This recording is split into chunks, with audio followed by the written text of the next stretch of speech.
Director DJ Nitish राय मंगरा नवादा।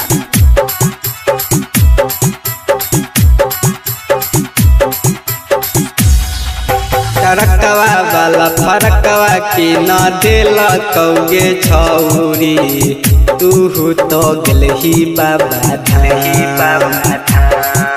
फरकवा वाला फरकवा की न दिल कौगे छौरी तू तो गलही बाबा धाम। भोला जी के दर्शन तू कले गे छौरी बड़ी नीमन दुल्हा मिलतौ ना।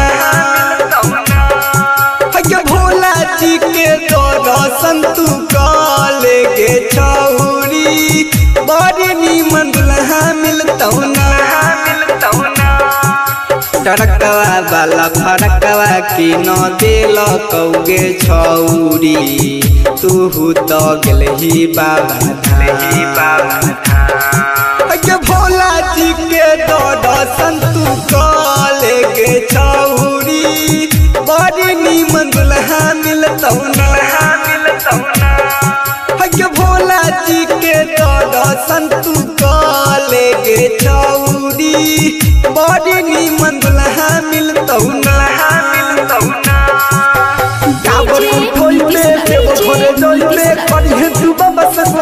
सजन दिलदार मिलतो सजन दिलदार मिलतो काबर उठोइबे देव घर जइबे करी हे बाबा से गुहार। सजन दिलदार मिलतो बलम दिलदार मिलतो अगला सीट पर बैठ के गांजा भांग पी नहीं तू तो गलही बाबा धाम।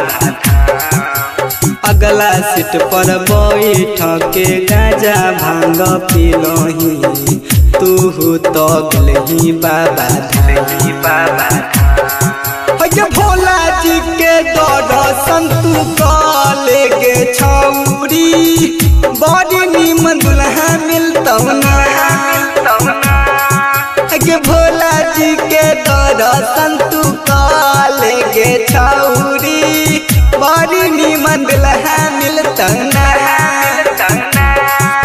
फरकवा वाला फरकवा की न दिल कौगे छौरी तू तो गलही बाबा धाम। भोला जी के दर्शन तू कले गे छौरी बड़ी नीमन दुल्हा मिलतौ ना। भोला जी के दर्शन तू कले गे छौरी बड़ी नीमन दुल्हा मिलतौ ना।